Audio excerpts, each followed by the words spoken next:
How are we doing? Had a good lunch? Time to sleep? No, only for me.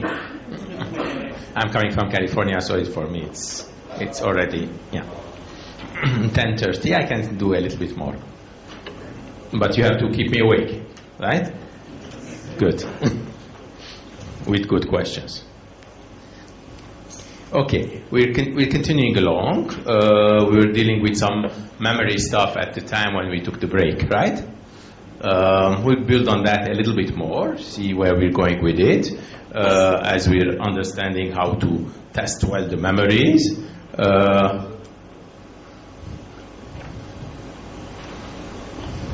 And build some sequences for memory testing. We agreed that we'll do these test sequences. We'll create the different conditions and so on for memory testing. And this gives us one of those defects that we were talking about. How do we test them? This happens to be one defect, which is an open. It's a resistive open with one of the transistors, the pull-down transistors, the fins. So the fin is broken, and that's why if I am trying to read a zero, or to write a zero, then read it, I cannot. I have some middle values, then eventually it flips. Now, it flips to the other side, and that's why it gives me some unknown stage in the middle, and then at the end it gives me the opposite value. Instead of writing 0 and reading 0, it reads a 1. Okay? So you see, again, flipping the content from a 0 content to a 1 content is not good. Okay? So I'm not able to do it. But the reason I'm showing it here is because I'm not able to show immediately in one operation that I'm writing a 0, trying to read a 0, and I cannot. It doesn't do that. After so many read operations, so I need to do 7 reads, and then at the end it flips. Okay?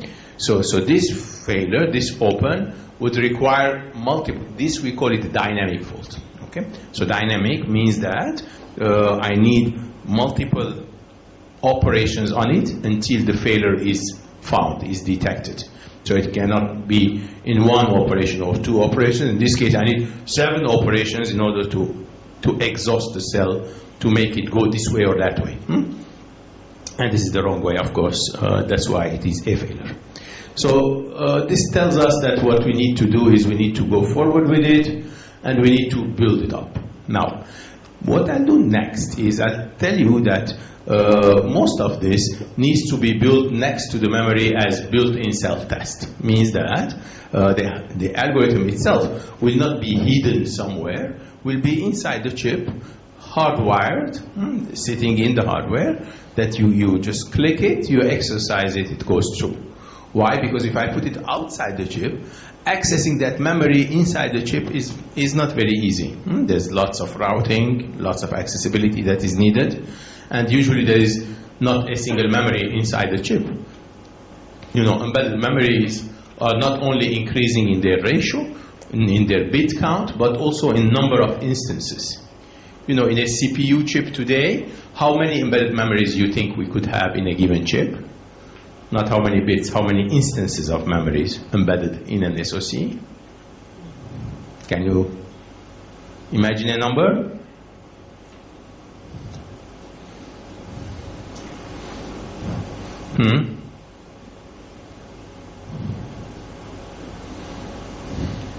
There are no grades, you can tell me.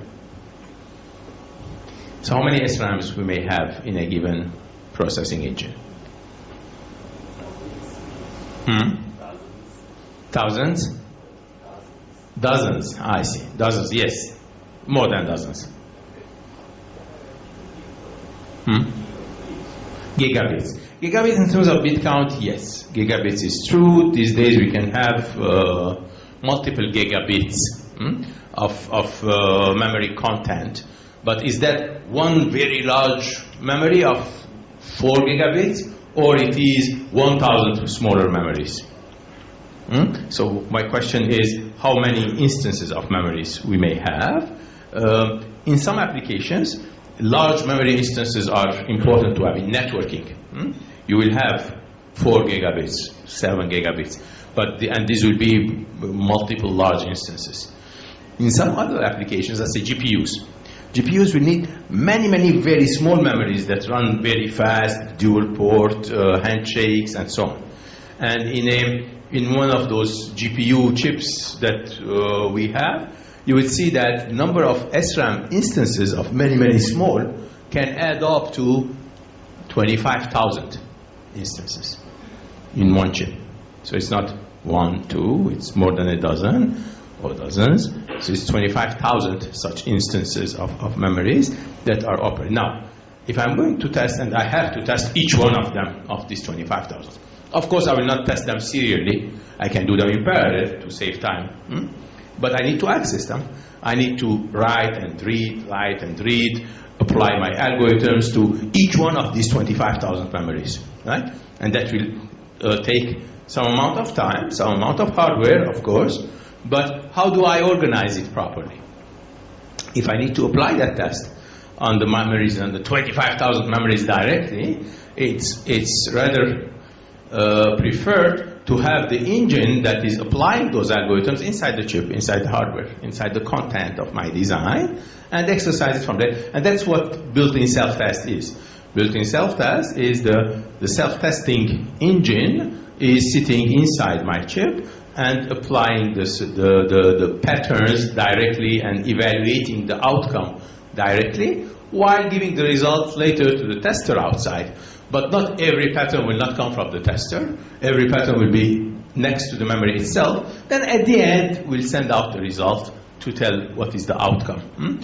So that is what this BIST engine will do. We'll sit here and apply some values on the other side of the mux. That is, the memory will have the normal input coming from the functionality before that, whatever the data and address and control is coming from. But as soon as I switch to the BIST mode, then all these values of address and data and control are coming directly from my BIST engine. So they're coming not from the normal functionality, but rather from the BIST engine. So with that, the memory BIST will allow me to come with each memory and to say I have a memory that has a wrapper that sits next to it, and then I have an engine that will contain in it the test and the repair infrastructure very close to my memory. So basically, if I have a number of memories as such, I may have one shared engine where all the BIST infrastructure, the test algorithms, and later on we'll see the repair algorithm will sit here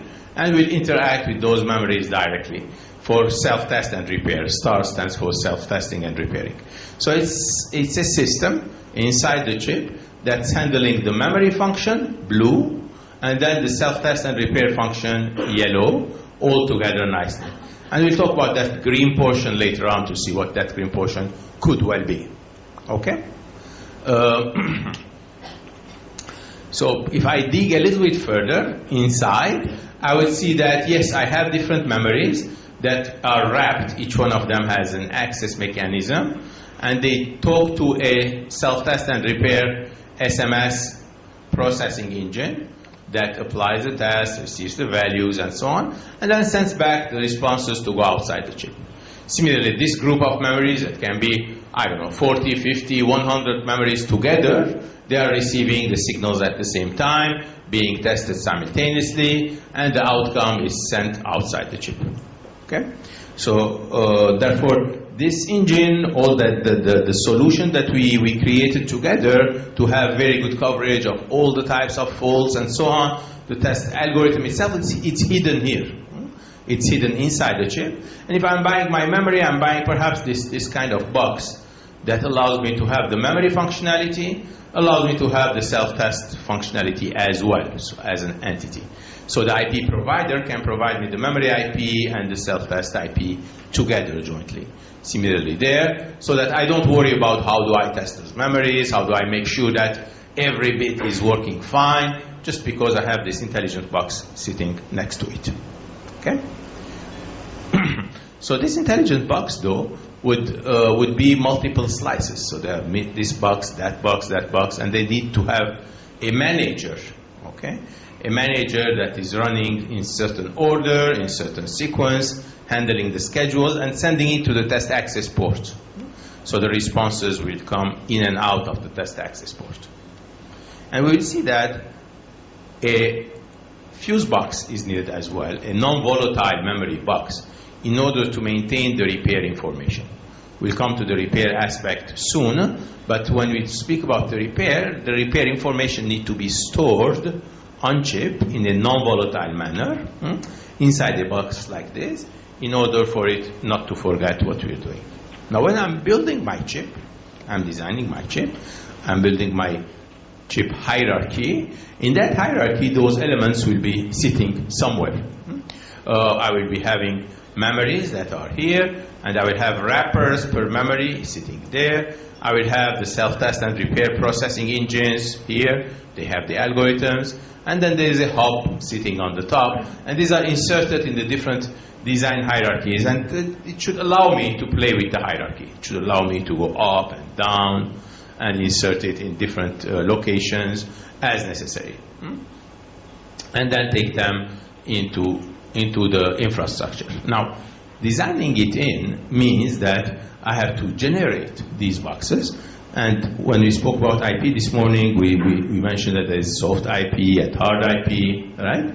While the memory itself is a hard IP, is a GDS file, is a layout, but the test and repair engine, the infrastructure, is often a soft IP. It comes in RTL and gets configured depending on the memory sizes.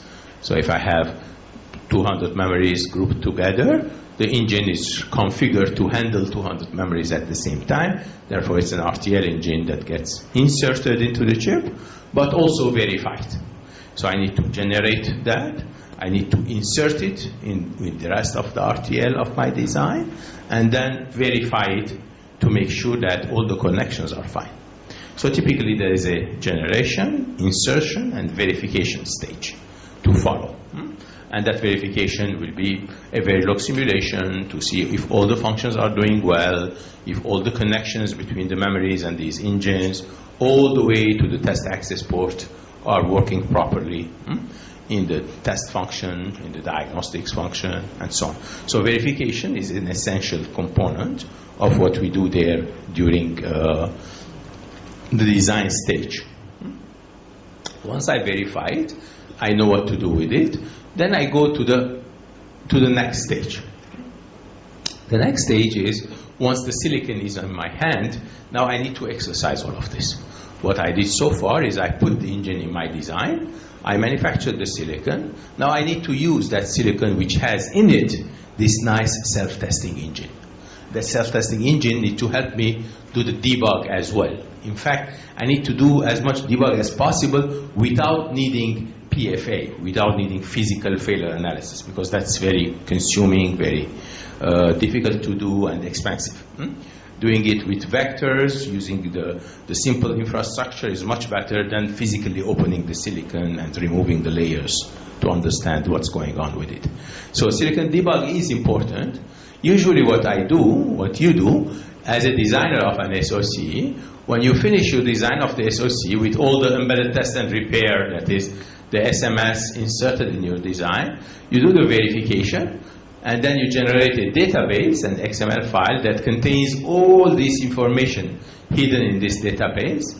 And then when the design is finished, I send it to the manufacturing stage. Behind this wall is the factory, where the silicon is handled, right?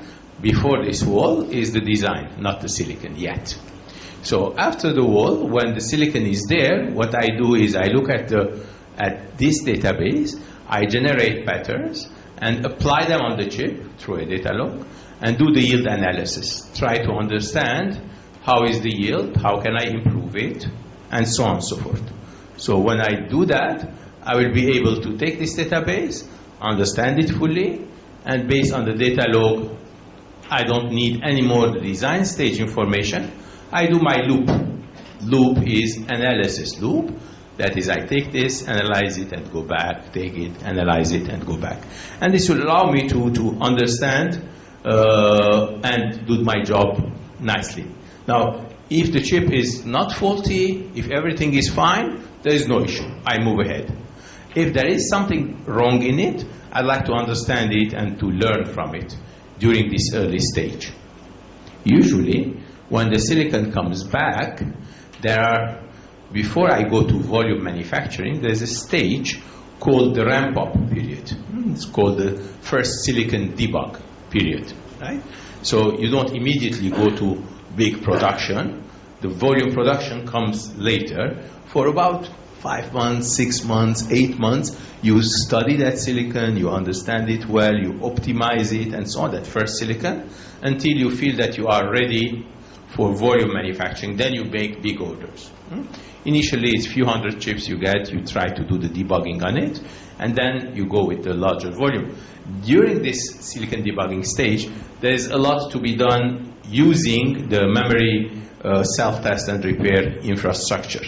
So that SMS infrastructure will help me dig into it and understand the failure analysis, understand where exactly the faults were. We discussed earlier that detection does not tell you where it is, localization. You need to do diagnostics in order to find out the localization of the faults. If necessary, do this deprocessing, that is the physical failure analysis. If not, you don't need that. But as I am shrinking the technology, as I am moving to smaller and smaller geometries, there I will need much more.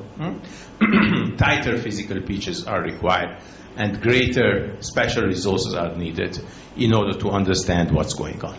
And that's why physical failure analysis becomes very prohibitive. The failures are things like this. So this, for instance, this wall is small, broken. Here you have some extra material, so it's a silicon defect that you have there. Here you can identify, again, a failed transistor. So there are failures that are very small in their nature, but if I really need to see it, I need to do this physical failure analysis on it. If I don't need to see it, I can analyze it with my patterns, then I can save a lot more time and effort instead of going to actual physical failure analysis domain to understand what's defective in my chip. Root cause analysis is what follows that physical failure analysis, because physical failure analysis will tell you the location, the shape, and then we have to find out what is the root cause.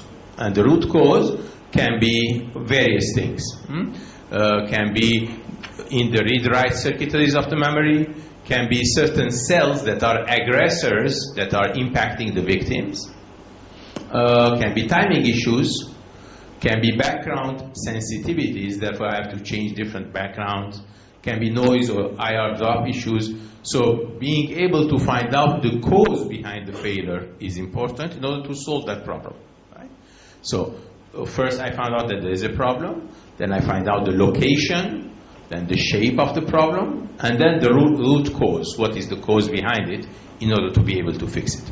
So all of this, in order to improve the yield, I need to do, and as a result, I will be able to understand it fully.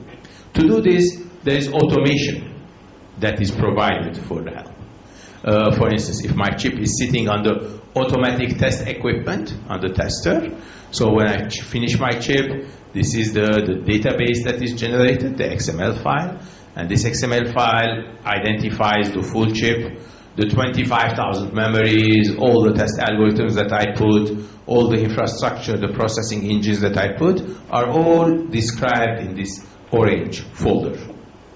And based on that orange folder, I can generate patterns in different standard formats. Style and wiggle are standard ways of describing test patterns. These are proper languages that a tester or an automatic test equipment will understand these languages. So I can apply my patterns to these languages, collect the test results, this tester log we call it, and then analyze this for different things.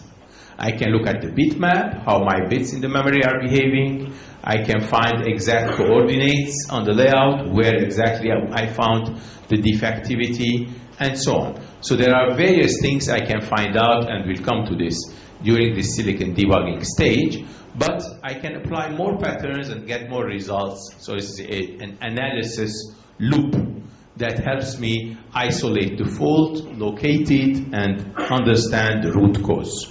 Okay? So this is post-silicon. This is after the silicon is made.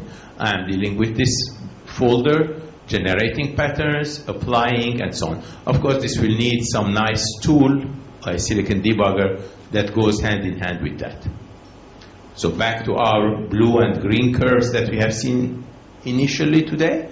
While in the green curve, I wanted to be able to put some additional intelligence inside my chip, to put these built-in self-test engines, repair engines inside the design, but that's not sufficient. So I do something inside my design, but also I need some software outside my design to help me do the debugging and the diagnosis. Okay? So these two pieces go hand in hand. Some IP that I'm putting inside the chip, an RTL level IP initially, and then an external software that predicts what's going on and analyzes the outcoming data. And based on the outcoming data, identifies the location, the problem, and so on. So therefore, I need two things. I need to invest in the chip with some intelligence, and then I need some other intelligence outside the chip to take that data and make sense of it. Be able to identify the issues from that data. Questions? Yes.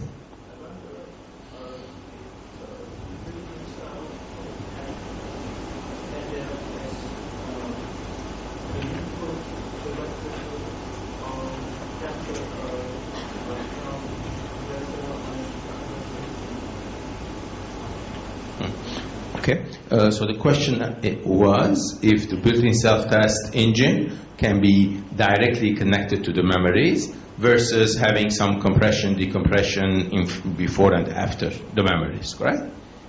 No, okay.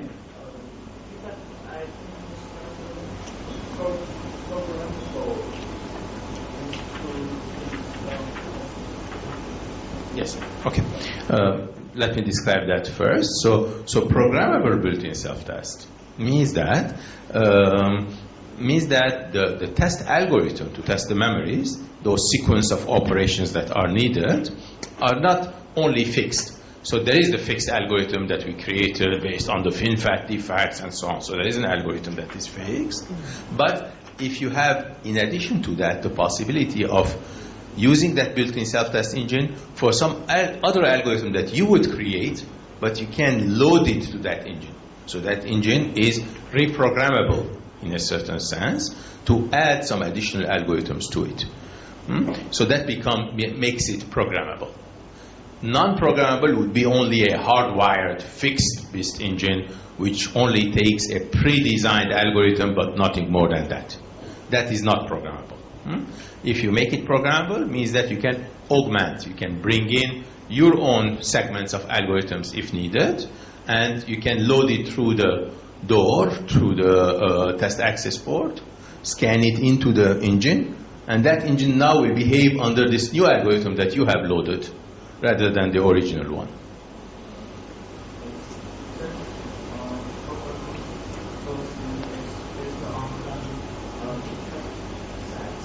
Some?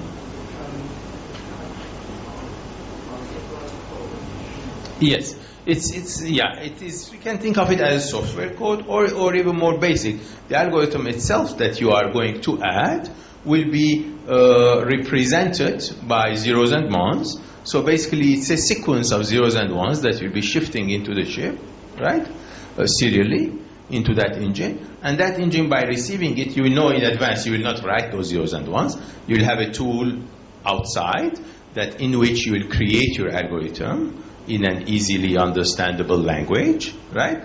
As a result of which a string of zeros and ones will be generated, which will be scanning into the chip, into the BIST engine. And that BIST engine, by receiving this 700 zeros and ones, it will turn it into a sequence of operations and run the BIST of the algorithm that you generated. Yes? So you would be able to sit and generate your own algorithm based on your findings. And then once you generate those zeros and ones, you can, through the tester, go to the silicon and insert it in the silicon. And then it will execute the sequence that you wanted to. Yes? Okay. And that is programmable, if you can do that.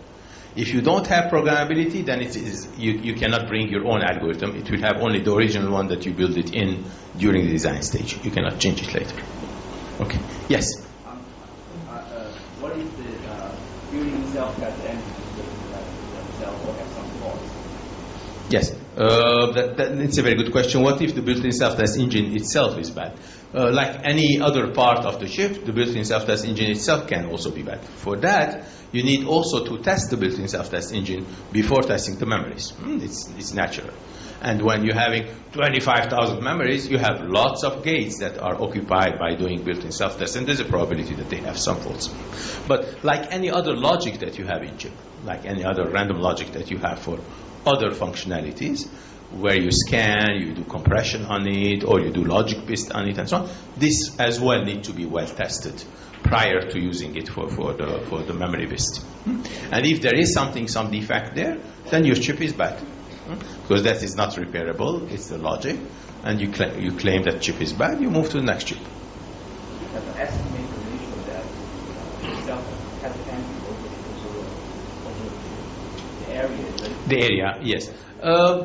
It really depends on how much you are investing in two ways. One is, if we're talking about memories, it depends how much memories you have on chip. So it's a factor of the amount of